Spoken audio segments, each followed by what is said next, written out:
তোমরা ভালো হয়ে যাও, যদি ভালো না হও প্রয়োজনে 18 কোটি জনগণ নিয়ে আমরা সকলে ভারতে ঢুকে আমরা ভারত স্বাধীন করব। তোমরা যত ধরনেরই প্ল্যান করে রাখো না কেন, কোনো প্ল্যানই বাঙালি জাতির কাছে খাটবে না। তোমরা জানো আমরা রক্ত দিয়ে দেশ স্বাধীন করেছি। পৃথিবীর ইতিহাসে 9 মাস যুদ্ধ করে একমাত্র বাঙালি জাতি দেশ স্বাধীন করেছে। তো বন্ধুরা দেখতে পাচ্ছেন বাংলাদেশ থেকে হুমকি ধুমকি আবারও দিচ্ছেন। কি বলছে? ভারত দখল করব, 18 কোটি জনগণকে নিয়ে ভারত দখল করব। ভারতীয় নাগরিক সত্যি কি ভয় করছো? হ্যাঁ, তোমরা এই ভিডিও দেখার পরে ভয় করবে। তো চলো ভিডিওটা একটু দেখা যাক। দেখতে পাচ্ছেন 18 কোটি জনগণ হাতে লাঠি সোটা নিয়ে ভারতের বিরুদ্ধে যুদ্ধ ঘোষণা করতে আসছে। তো বন্ধুরা কি বলবেন এই ভিডিও দেখার পরে? তো আমার তো ভীষণ হাসি পাচ্ছে।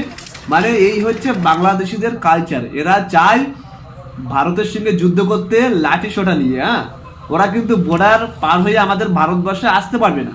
ওরা বাংলাদেশের মধ্য থেকে এই সমস্ত করবে, আর বাংলাদেশের নাগরিক এরম করে ভারতকে হাসাবে। মানে ভারত যারা নাগরিক সমাজ রয়েছে তারা কিন্তু হাসবে এই সমস্ত ভিডিও দেখার পরে।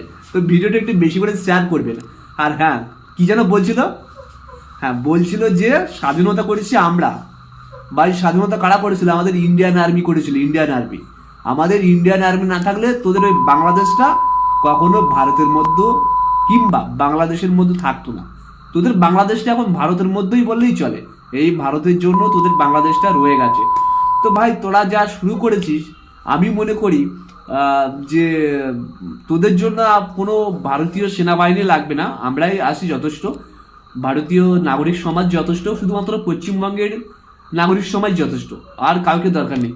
কারণ এই যে তোরা যে এই লাঠি সোটা নিয়ে, এই যে খেলনার পিস্তল নিয়ে এই ভারতের সঙ্গে যুদ্ধ শুরু করেছিস, এগুলো যে হাস্যকর একটা ব্যাপার, সেটা নতুন করে আর ভারতীয় নাগরিকদের কাছে কিছু নয়। তো বাংলাদেশের যে কতটা হাস্যকর হয়, কতটা বিনোদন দিতে পারে, এই সমস্ত ভিডিও না দেখলে বন্ধুরা বুঝতে পারবে না। আর এরাই নাকি আবার ভারতকে হুমকে ধমকি দিচ্ছে, ভারতবর্ষের 7 সিস্টার্স দখল করবে। ভাই সাপ, এই ভিডিও দেখার পরে আমি তো সত্যি আমার মানে আজকে আমার হাসতে হাসতে পাগল হয়ে যাচ্ছি বন্ধুরা।